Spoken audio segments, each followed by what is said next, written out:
சாதாரணமான பலனே கிடையாது. அல்லாஹ் தஆலா மறுமையில் அழைப்பான், ஐனல் முத்தஹாப்பூன ஃபீ ஜலாலி. எப்படி?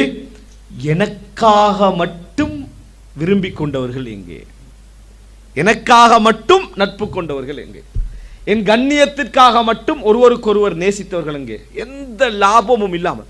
உலக விஷயத்திற்காக ஒருத்தரை விரும்புவது கூடாதல்ல, உலக விஷயத்துக்காக ஒருவர் விரும்புவது கூடாதல்ல. ஆனால் உலக விஷயம் உள்ள ஒருவரை அவருடைய மார்க்க விஷயம் இருக்கு என்பதனால விரும்புவது கூடாதல்ல. ஆனால் அவரை விரும்புவதன் மூலம் நீங்க நஷ்டமடைய வாய்ப்பு இருக்குது, அவரை ஆதரிப்பதன் மூலம் நீங்க இழக்க வாய்ப்பு இருக்குது. ஆனால் நீங்க ஆதரிக்கிறது எதுக்காக வேண்டி? அல்லாஹ்வுக்காக வேண்டி மட்டும், தீனுக்காக வேண்டி மட்டும் நீங்க ஆதரிச்சீங்க. அல்லாஹ் தஆலா என்ன கேட்பான்? ஐனல் முத்தஹாப்பூன ஃபீ ஜலாலி, எனது கண்ணியத்திற்காக மட்டும் நேசம் கொண்டவர்கள் எங்கே? ரசூல் ஸல்லல்லாஹு அலைஹி வஸல்லம் சொல்லிவிட்டு சொன்னார், இந்த அழைப்புக்கு பின்னால் அல்லாஹ் என்ன கூலி கொடுப்பான் தெரியுமா?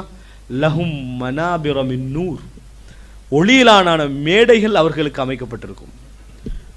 ஒளியிலான மேடைகள் அவர்களுக்கு அமைக்கப்பட்டிருக்கும். யஹ்பிதுஹுமுல் அன்பியாஉ வஷ்ஷுஹதா, அந்த நிலையை பார்த்து நபிமார்களும் சுஹதாக்களும் கூட பெருமிதம் கொள்வார்கள். என்ன கூலி இது அப்படின்னு பெருமிதம் கொள்வார்கள். நபிமார்களுக்கு அல்லாஹ் தஆலா அதை விட பெரிய அந்தஸ்து கூலியெல்லாம் வைத்திருக்கிறான். ஆனா இந்த ஸ்பெஷல் கூலி இருக்குதே, இதை பார்த்து யஹ்பிதுஹுமுல் அன்பியாஉ வஷ்ஷுஹதா, அவர்கள் கூட பெருமிதம் கொள்ளக்கூடிய அமைப்பில் அந்த கூலி என்ன செய்யும் இருக்கும் என்று ரசூலுல்லாஹி ஸல்லல்லாஹு அலைஹி வஸல்லம் என்ன செய்தார்கள், சொல்லி காட்டினார்கள். எதற்காக நடந்தது? அல்லாஹ்